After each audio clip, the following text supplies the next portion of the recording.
another rousing edition of Coach Speak. This is your favorite time of the week. Mine too. There's Ira and Corey. Ben will be along momentarily. Hey, just because now, it's different than it was a year ago, make sure you're sharing this thing. You're liking it. You're passing it around. You're letting people know about Coach Speak. We love doing it. So help us out. Let's grow it. Let's grow it together, shall we? Let's get in the algorithm. Let's get in every football fan's algorithm. Get up in that algorithm. Yeah, right. Let's be nationwide with Coach Speak. We'll travel and do this bitch. Good times. Ben, what's up, buddy? I know you had a lot to choose from this week. Man, it was a stacked week. We actually had to eliminate some candidates this week. So appreciate everyone who had submitted some people. Don't be offended if your guy didn't get in there. It was a tight squeeze. I had to cut some of my picks out too, but I think we're going to start things off with last week's defending coach of the week, Bill O'Brien, who is looking to go back-to-back. Boston College lost to Stanford 30-20. Zoom call at the end of the half, chance to make it 20 or 24. We'll just see in the last few minutes, and just sort of take me through that. 17-6. I don't know, Kevin. Yeah, I have to go watch the film. There's a lot to watch. We had the ball. We had our chances. We came away with field goals instead of touchdowns or turned the ball over on the 1 yard line. So, we have to go back and we have to figure it out. We're not a very good football team right now, so hopefully we can get better and we can work hard to improve during the bye week. I'm not going to go through I don't even know exactly what you're talking about. Tom? Uh-oh. Hey, Coach, any thought to going for it on fourth down there late instead of the punt? I did. We went for it on 4th and goal from the 1. Well, that wasn't a punt. That was the one time we went for it. I think on that 4th down, I think there were 7 minutes to go in the game. Is that right? About a little over 7 minutes to go. Yep. Yeah. It wasn't a distance that I think was conducive to going for it at that point in time. Felt like we could get the ball back, which I was wrong. So you can write that I was wrong and I should have gone for it. He's drinking the Diet Coke. I thought it was a Miller What's the Lite. key to finding consistency offensively? I have no My idea. guy Gabe showed up. I didn't even hear the You answer. just talked over him. We didn't get to hear it. Ben, can we rewind a few seconds? Key to finding consistency offensively? I have no idea. I have no clue. I'm trying hard to figure it out. Okay, Graham? Hey, Coach, Dylan threw his first interception today. Just wondering what kind of you talked about with him after he threw it. Looked like maybe it, brought him back down to earth a little bit after a great start to his career. Oh, Brought him back down to earth. He threw an interception. He moved on to the next play. He didn't need to be brought back down to earth. He's a very good kid. He's an awesome kid. He's a consistent kid. He did not need to be brought back down to earth. I can promise you that, Graham. Like I said, we're not a good football team right now. So print that, write that. We're going to work hard to be better. Hopefully we improve. Man, he's so good. Really? I want him to slam the computer laptop. I'm done with this. I'm done with the Zooms. I'm slamming my computer down. Do you guys hate anybody as much as he hates his media? Yeah, I do. Okay. Yeah, there's some people I hate probably more than he hates. Unjustifiably? I mean, now, granted, the down to earth was a little crazy. That's a crazy terminology there. What does that even mean? I mean, maybe Graham was like moonwalking or whatever the kid's name was, like moonwalking after touchdowns earlier. Yeah. Maybe that's the case, but yeah. But the other kid, he's like, what are you going to do to get some more offensive consistency? I don't know. Yeah. You're paid handsomely to know, but yeah, sure. I would say this. I think he loathes the whole process and he thinks it's beneath him. And then obviously this whole Zoom thing, what kind of Mickey Mouse operation am I dealing with here at BC? I was in the NFL, but you can see the disdain. At the same time, those guys are all so nervous because of how damn mean he is. That's where the down to earth came from. That dude was stutter effing his way through the whole thing. He didn't know where he was going to end that sentence. He was like, I don't know. I can't land this plane. That's why the one guy speeds through his question like he's in a debate and he has to get out 40 words in 9 seconds. He's on a pitch clock, Corey. He's got to get that thing in, baby. Go. He's going to yell at me. It's like one of those things where, like, if you get your question in before he starts yelling at you, you like win a prize. Yeah. That guy especially does. In the chat, in the Zoom call, somebody's like, "Nice job, Chad. Nice job, baby. Nice way to get that in there." What do we got, Ben? This is one of those that I think as soon as we all saw it on our feed, we knew it was going to be Coach Speak Gold. It's Brian Kelly talking after the ugly win over Florida. This is the first question after his opening statement, by the way, so just keep that in mind here. Yeah. Brian, So in the this is the back, I only one know I've you love these immediate post-game sessions, but what are you seeing with your offense? Stop. Really? Is that the first question? We won the game 20-10. Try another question. What do you want me to tell you? I just laid it out for you. We played the game to win the game. We played the game to win the game. All right. How about third down then? What is going on with third down? It's one game. Last game, we were great on third down. You're looking at this from the wrong perspective. LSU won the football game.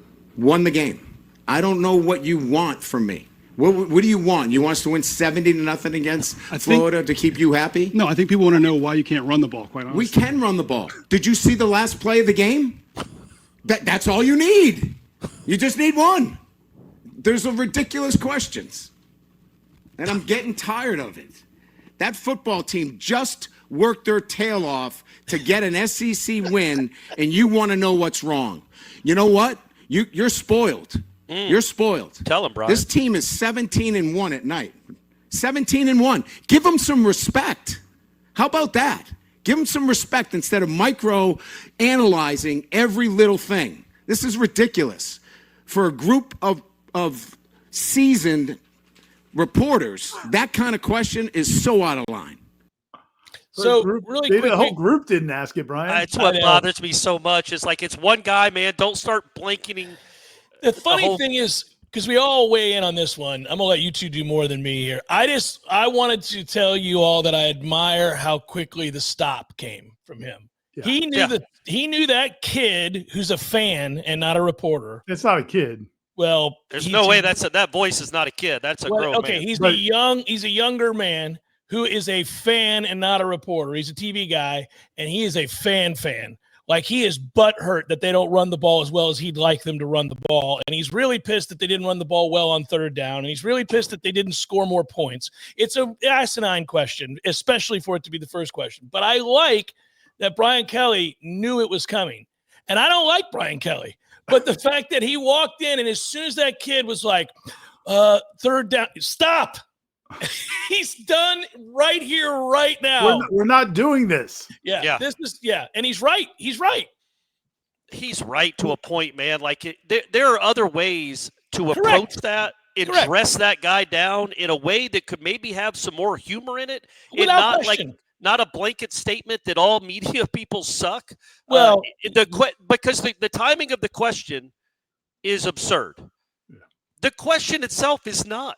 Like, no. Your offense has not been good for 3 games now, man. So maybe that's the 6th question or the 9th question. It's crazy to open up after they go 3-0 and beat Florida at home in front of that kind of crowd to ask them what's wrong with the offense. That's dumb. But it doesn't mean it's not a valid question. No, it's and Brian Kelly's acting like, what? You're just spoiled. You're just, little baby boy didn't get his 70 points. He didn't get his. It's like, no, yes, it's a dumb question. We all get it. But maybe say, stop. Hand the microphone to somebody else. I'll answer that question in 12 minutes. But I want to talk about the good things that happened to this game. Thanks, Bubba. Thanks for that question. I'm not addressing that right now. Next. Yeah, agreed. That would be fine. Or I think he could have laughed at him. I think laughing at him would, seriously, man. Like, you just watched that football game, right? And you couldn't wait here to ask me that question. And there's 2 things about it. One, he could have said, like, why aren't you in Florida's press conference asking them about that offense? That would have been funny. But I think the where I do agree with Brian Kelly. Well, the way the guy, what I appreciate about the reporter, though, is that when he asked the question and Brian Kelly's like, "Nah, it's a terrible question." He's like, "All right, well, let's talk about your third downs." Right. Okay, let's talk about your running game. You know, he had plenty more material. This wasn't like He wasn't fine just asking the blanketed offensive question. He wanted to go to the details also.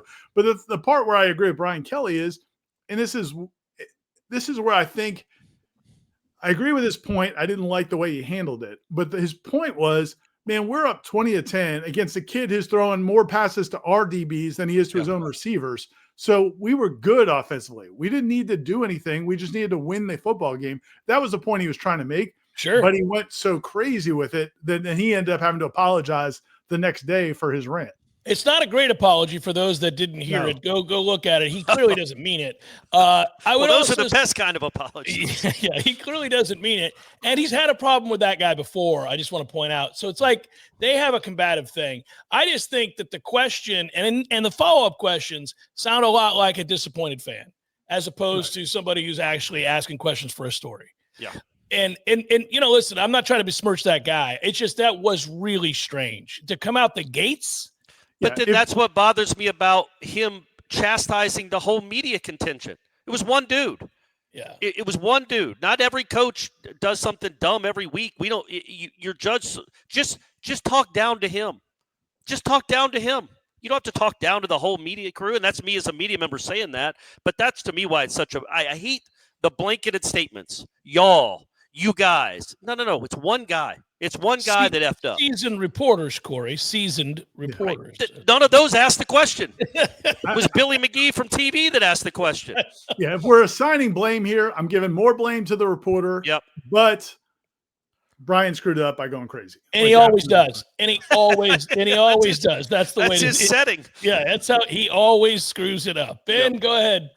All right, I want to throw a little curveball at you guys. I bet you guys didn't have Frank Scelfo, Southeastern Louisiana head coach, on your bingo card for being on Coach Speak. But he had a little joke, a little nudge at the reporter who said that to Brian Kelly ahead of their game against LSU. I appreciate everybody being here. I know I look like probably the reporter that asked Brian about the run game this past weekend.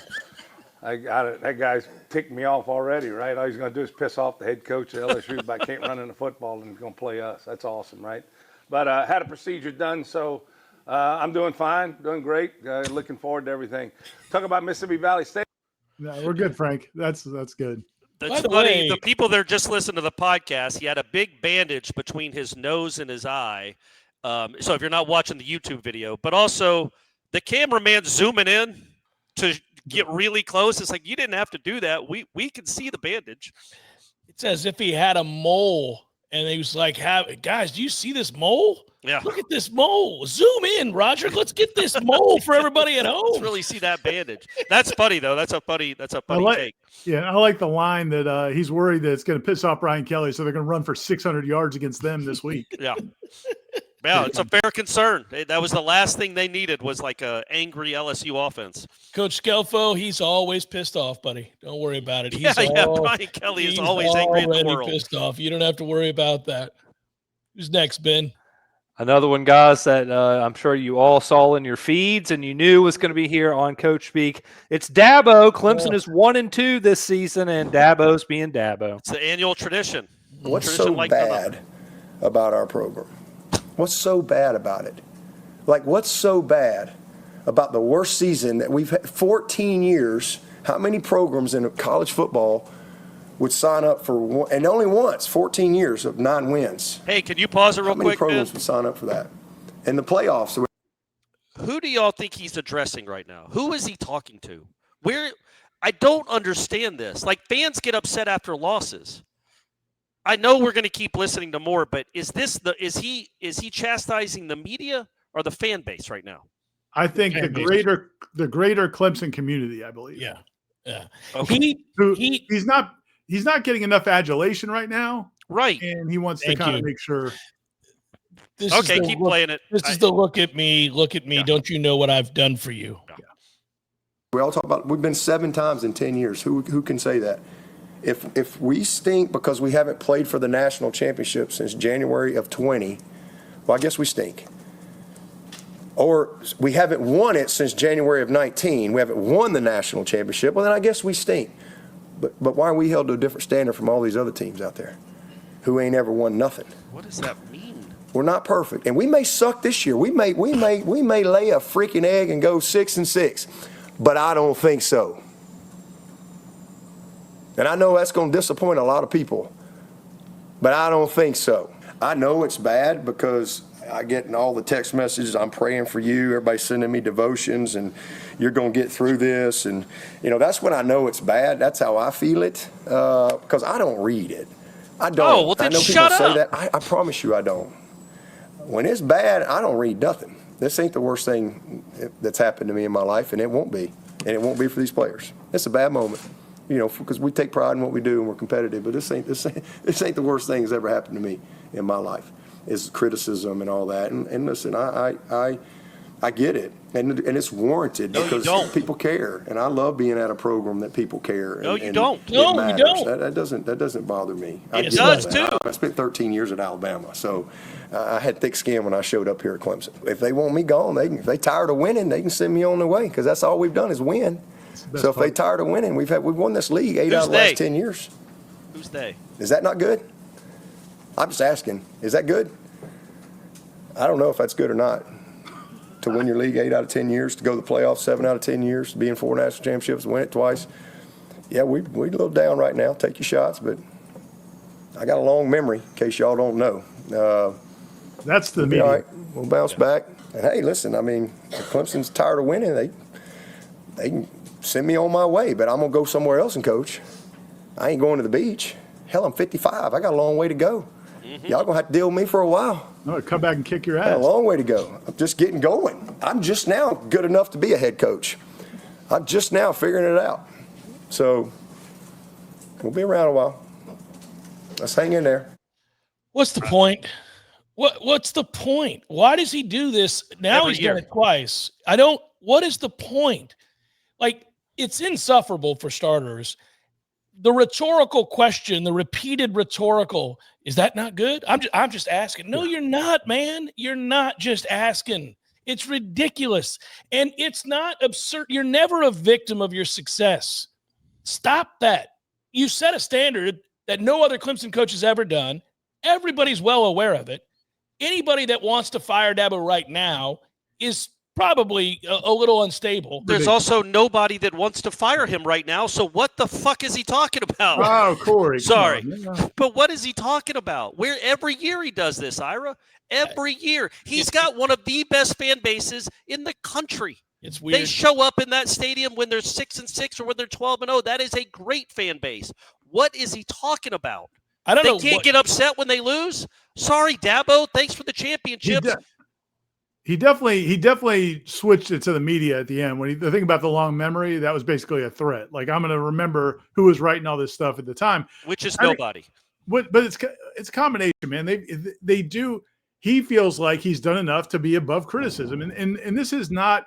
He's not the only head coach that acts like this. Now he's being much more vocal about it and dramatic and looking. It's annual. It's annual too. It's every year. But I think whether it's Steve Spurrier, Steve Spurrier, every interview he's done, almost every interview he's done for the last 15 years, is talked about how he left Florida because they started to think he wasn't good enough anymore. He wasn't winning enough. Yeah. He still complains about it today. Yeah. We all know. We remember Bobby Bowden at the end. He felt like, how could you guys not?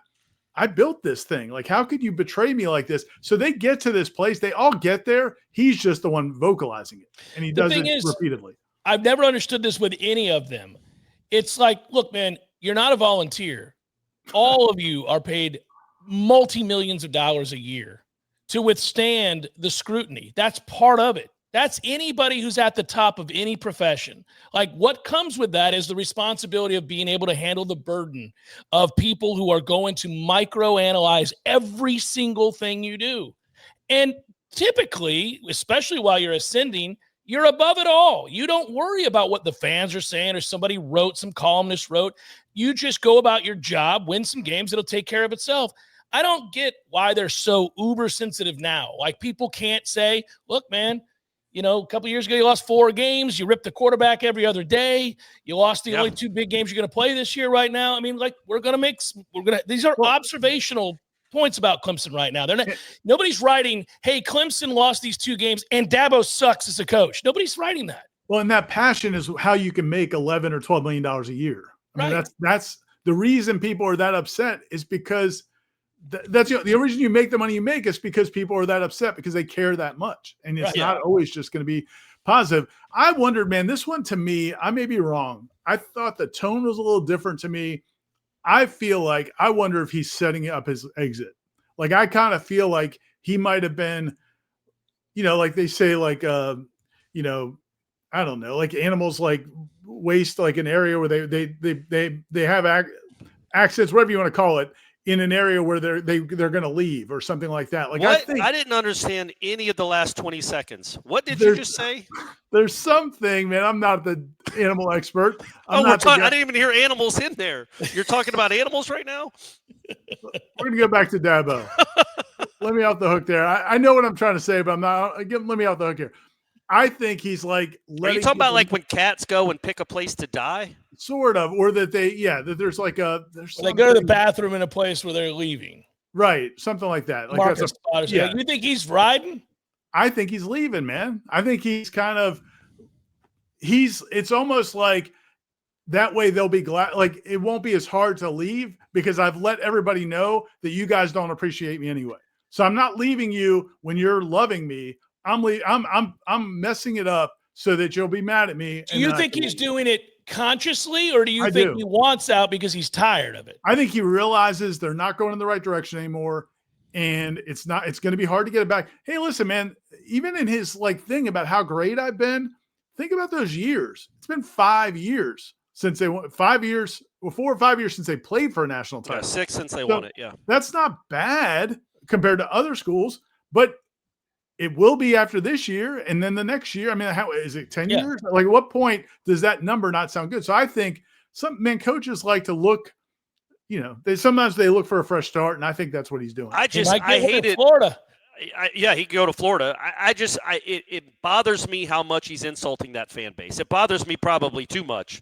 But, 2 years ago he did this. Last year it was Tyler from Spartanburg on this stupid call-in show. Like, he's always besmirching them and calling them unappreciative and ungrateful when they sell out that stadium and give him millions of dollars every year.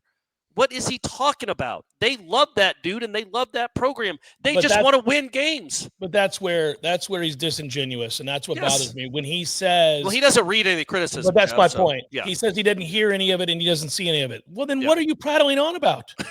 Yeah, everybody loves you. Why are you on this rant if you haven't heard any negativity? You're upset that people are texting you and praying for you? Well, you talk about God every 5 seconds. Of course, they're going to talk about that to you. But they might just be doing that because you lost and they want you to get back on the winning track. It's not because somebody wrote something mean about him, because nobody does. Because he's been an awesome head coach who still has a very good program, just not as good as he was. We should move on to other Coach Speak legends before we spend the whole show on Dabo. Yeah, that's fair. Just for the podcast listeners who might have been a little confused, that was a compilation of his whole 54-minute press conference that he had. Speaking of Clemson, their next opponent is Syracuse and Coach Fran Brown, who was pretty complimentary of one part of Clemson's team. It wasn't Dabo, though. And obviously, Clemson has a strong defensive line. Just what have you seen from on tape, and what sort of challenges do they present? Clemson D-line? Clemson's D-line. They fucking nice. 11, 90. I mean, it's 2 of them. 19. I mean, they ridiculous, especially 11. Like, I like 11 a lot. I think he's a good player. They good. Like, they're really good. I mean, I can't wait to play against them, though, just to see where we are. Our offensive line going to compete their butts off, but they nice. 13, right? It's just a bunch of them. Then the linebackers, Sammy Brown, I remember recruiting him at Georgia. He a good player. 17's a good player. So I like their front seven a lot. They've probably got one of the better front sevens in the country. They do a good job. So it's going to be a good test for us, right, to see who we are. But watching them on tape, you be like, damn. Like, I mean, they legit. They do a good job. So I'm excited to play them. This is the most honest answer in Coach Speak history. Yeah. Pretty straightforward. And do you think he is excited about playing him, though? I was just about to say, how excited are you to play him? There might be some validity to that, just to see where his guys stack up. It is a really good test for him. They're not expected to win, but it'll be a good test for him to play those guys. Well, listen, man, he's a super competitive dude. I mean, that guy, like the whole winners shower. Losers don't get to shower. Yeah. On He had the his guys band, running- don't disrespect my band. the band. He had his team running wind sprints after a game a week or two ago on the field. Could have which done is- without that, but yeah. my point is, like, that's what he brings. Like, his whole thing is, we're going to compete, we're going to be tough, all that. So he's got to carry that into this game. And I'm sure all week he's telling his guys that. I just love the fact that I forgot how the guy phrased the question. I don't know if he just said talk about their defensive line or whatever, but he's like, Clemson's defensive line? Yeah, they're good. They're good. He said it a different way. By the way, we both got F-bombs, so neither one of them have to be bleeped out. If Fran gets to say it, I get to say it. They cancel each other out? Exactly right. Okay. So they both stay in. All right. Well, Ira and I each have one coming. Here we go. That's right. Do I get one too, guys? No, absolutely not. Just even it out, unless you got another coach. Okay, gotcha. Yeah, no, unfortunately not. But I am very excited to have Rich Rod back at West Virginia, as are Mountaineer fans after that nice win Big dub, over yeah. Pitt. And he had a little commentary about some injuries that Pitt players were mysteriously having in the backyard brawl. You said the longer the game goes, more to your advantage. Yeah. Did some of the tactics of the other team, you think that helped you a little bit in the end? What do you mean when they were laying down and getting hurt? It was amazing how many guys got hurt. I mean, I'm really concerned. I mean, do they got anybody left to play next week? Because there was like 2 or 3 guys like on every other snap, like just, I mean, bad hurt, like, and so I don't know if they went back in the game or they're in the medical tent right now, but it was like, you talk about bad luck. Have you ever seen so much bad luck that they had so many guys get hurt that often? It's remarkable. So I'm just showing a level of concern for their health and well-being. What the hell was your question anyway? Was that part of what helped you? Helped us? No, it pissed me off.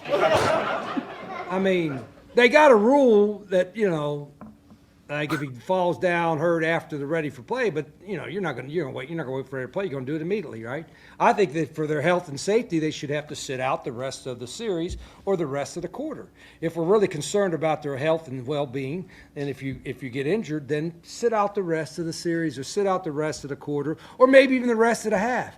Probably wouldn't be as many guys get hurt. Just my opinion, but what do I know?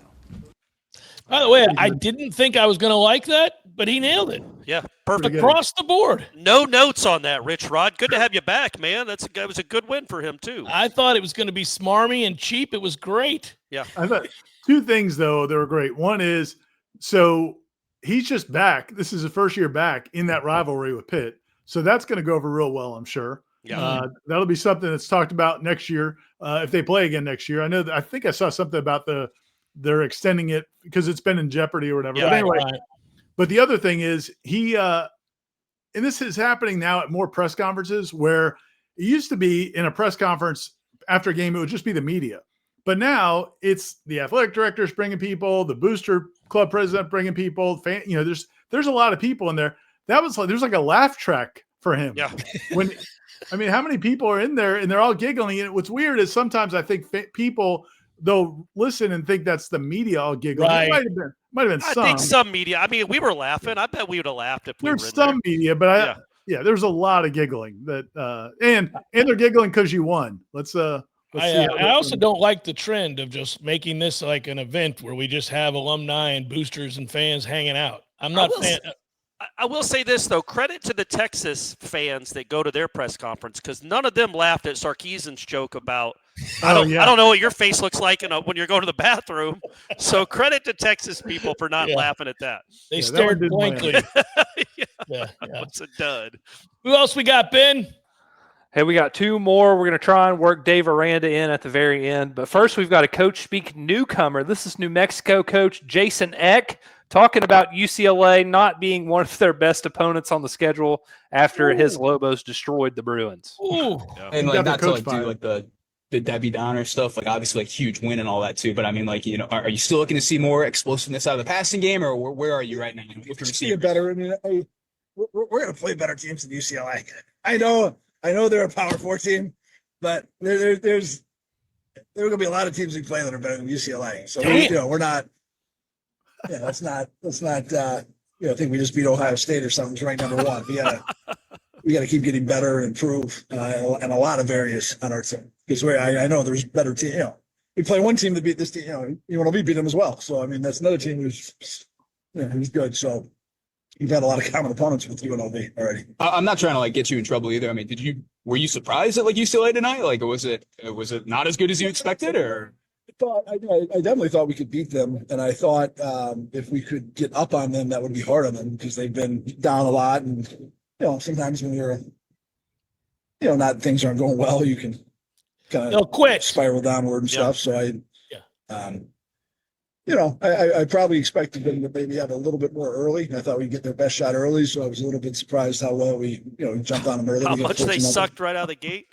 Yeah, I thought they'd show up and play hard. They didn't. And by the way, I thought we'd beat them because if we got the lead, they would quit like they have every game this year. Correct. That's that press conference in a nutshell. So obviously he's probably getting fired anyway, right? Deshaun Foster after that disaster. No, I'm saying, but that press conference right after the game, if you're the AD and see the New Mexico coach saying, well, look, we're going to play a lot better teams than UCLA.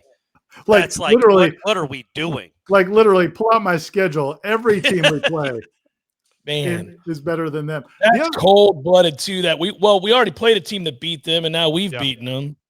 Like, I think this guy's awesome, by the way. First of all, I love this guy. His bio is incredible. He's been O-line coach everywhere under the sun.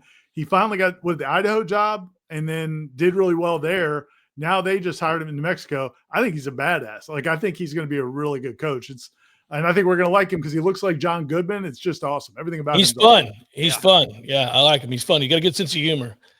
Dave Aranda, Ben? Let's do it. We found a way to work it in. It's a little long. It's about 3 minutes. So if we need to cut it short, if you want to cut him off at any time, let me know. All right. We'll find the good cutoff spot. We're excited about playing a big He's standing in that awkward position. What's he doing? I'm excited just for, I've always been a fan of this particular team. I know there's a coach. When I was younger, I would always travel. It's Arizona State, by the way. My mom drove me this time because I would drive to visit these schools to go talk with coaches, and I'd go to Cal or, I don't know, Stanford or I think I went to Arizona one time. So I told my family, I need money. So I'm going to drive to Arizona State. I've never heard him laugh. And so she didn't want me to do that. So she drove me. So we went to Arizona State, and there's a coach over there named Johnny Barr that I used to meet with. Phil Snow was on that staff at that time. Kevin Wolfhausen, all these guys. All the big names, all the greats. Staff, unbelievable staff. I didn't know Kevin Wolfhausen. And I remember, Arizona State, the campus kind of turns into the downtown. There's like a downtown area that looks pretty cool, and it goes into campus. And so my mom dropped me off right in the middle of that. I go, Mom, please pull off to the side. Can we go in the back before you drop me off like that? So I'm traumatized. Arizona State, I think of that. But that's my it'd be cool if the guy's like, I asked you about the running game. So I'm excited for this game. What are you talking about? It's a big game right off the bat. I'm excited for the opportunity. To that end, you were kind of disappointed in the focus maybe on Saturday. Do you think starting with Arizona State, defending champs, night game, maybe the team in the Big 12 coming into the year, is that a good thing for this team? I think anytime you kind of give in to a judgment thing where this is important, that's not important. This deserves my attention, that doesn't deserve my attention. I don't think it really works like that. I don't know. I think, everything's important. And, I think what's hard about that is that it's almost like a body snatcher thing where it's the same dude. And, don't talk about midgets. He's not there. And you got to shake him, and you got to do all these things to kind of wake him up. What? And you kind of give in to that voice of, hey, man, it's this or it's that. And so the issue with giving into that voice is that, obviously this week.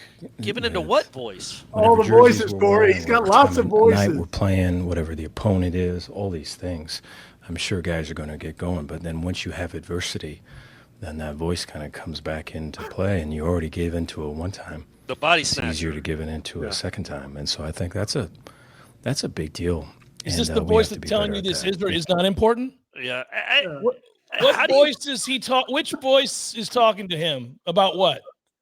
I don't understand the body snatcher. I don't know. I guess I don't know what a body how could snatcher anybody? is. How could anyone? Did you see the movie Body Snatchers back in the No. day? Yeah, like 35 years ago. 35 years ago, I've seen the movie, but I don't know why it was relevant here. So do It's you not. just take over somebody's body? Is that Yeah, the but it's not premise? like he doesn't use it right here. It doesn't make any sense. That's what I was confused by. I thought I knew what a body snatcher was, and Dave threw me off the loop. He No, threw we me were off all the scent. confused by it. That's kind of the point. But going back to the thing, the guy asked him, so like, what do you think about Arizona State, getting to play Arizona State? He tells a story about his mom dropping him off in the middle of the quad or whatever. Yeah. And he's so embarrassed. Okay, Mom, could you put me on the side or something? And he goes, well, that's what I think about when I think about Arizona State. Thank you. Well, my story's written. Thanks, Dave. Thanks. What a soundbite. That's a tough one. Like, what do I even do with that, Dave? I just can't wait for. I know Ben's going to have a picture of Dave in the passenger seat of a car getting dropped off like in middle school at the dance. And make sure he's in tears, please, Ben, and like he's meek as he gets out of the car. Hey, there's some body snatcher hanging over him. If that's what a body snatcher even is. Also, the way he stands. No, he's the most unique college football coach that's ever Never lived. fire Dave Aranda. There's nothing like him. There's never been anything like him. This isn't. This is like when those people go into those tents where it's 1,000,000 degrees and you just sweat it out and take peyote. That's what he's doing. That's who he is in life. He is, Hiawatha or whatever the hell it's called. He's Ayahuasca. Ayahuasca. He's taking, like, he's on everything, man. He's going to Burning Man later. I mean, exactly right. His life is one big Burning Man. He's been to 57 festivals and doesn't remember most of them. He's a big widespread panic fan. Oh, yeah. This is Ben, who would you nominate? Ben, who was your choice for Dave Aranda Coach of the Week? Wow, that's tough. I honestly think Bill O'Brien defended his title, man. That would be my vote. That's good. Bold. What do you guys think? I'm going with Fran Brown. I'm going with Fran Brown. I thought you might, but I think we're this is gonna be tough, Ben. You're gonna have to break the tie here, or be the fourth vote. I guess I think I want to go with our guy that is at New Mexico. I like him. I love him. I thought he was outstanding. Like, we're going to play a lot better teams than this sorry-ass team. Yeah, I'm not up doing cartwheels about this. Whatever we accomplished tonight, because it was a bunch of losers we just played, is what he basically said. Man, he's a rookie, first-timer, and we're going to give him the award? Well, we don't have to. That's just my nominee. We had some good nominees this week. They were all good. Dabo, always a joy, always a pleasure to watch him kind of opine about the landscape of college football. Don't you understand who I am and what I've done? Ungrateful Clemson fans are. Can't give it to Brian Kelly for being such a jerk. Yeah. I'm with Ben, Bill O'Brien. Back to back. Oh man, he's on a roll here. Back to back titles. I want to see him at home. I want to see him in a home press conference. Anybody can be crazy on a Zoom. Right. I want to see what he does behind the podium. I want to see him have to talk to somebody in person. I don't know if he even knows what these people look like. At some point, actually look into a man's eyes and mistreat him that way. If you go back and watch a full Bill O'Brien press conference, the joy of it, and we haven't really touched it too much on these clips, the joy of it is the subtle nuances between questions, either the side eye, the eye roll. Yeah. Is he's waiting for the moderator will say the next person's name, and he'll just look like, what am I doing? And I think I was trying to look at what he was drinking. It might be beer. Oh, I thought it was a Diet Coke, but yeah, it could have been a Coors Light. That absolutely could have been a Coors Light. Beer. I was about to say, I feel you, Bill. I got you, man. I know. I'm interrupting. I'm crashing the Coach Speak party here with some breaking news before we sign off, because we came together as a panel and realized that we effed up. I can't drop an F-bomb since Corey and Fran Brown already did earlier in the show. But we effed up, guys. We came together. We re-voted on it, and it was unanimous. We completely forgot about our guy Rich Rodriguez and his bit here. So we're making an announcement at the very end. The award has been taken away from Bill O'Brien. We are going with Rich Rodriguez, West Virginia, for this week's Coach Speak Dave Aranda Coach of the Week award winner. Ben always does a great job putting these clips together for us. Thanks, Ben. We appreciate it. For Corey and Ira, I'm Jeff. Thanks to all of you for watching and listening. Pass it around. Let's get as many people subscribed to this thing as possible. We're building it up, boys and girls. Yeah, it's important to subscribe, guys. We have, I think last time I saw it was like almost 1,000 subscribers. If we get over 1,000, that's when we can start charging YouTube a few bucks for this. Oh, there you go. Make it happen. So please subscribe to it and share it and like it and pass it around. Yeah, that's perfect. Until next week, be well, everybody. Enjoy the football. Peace.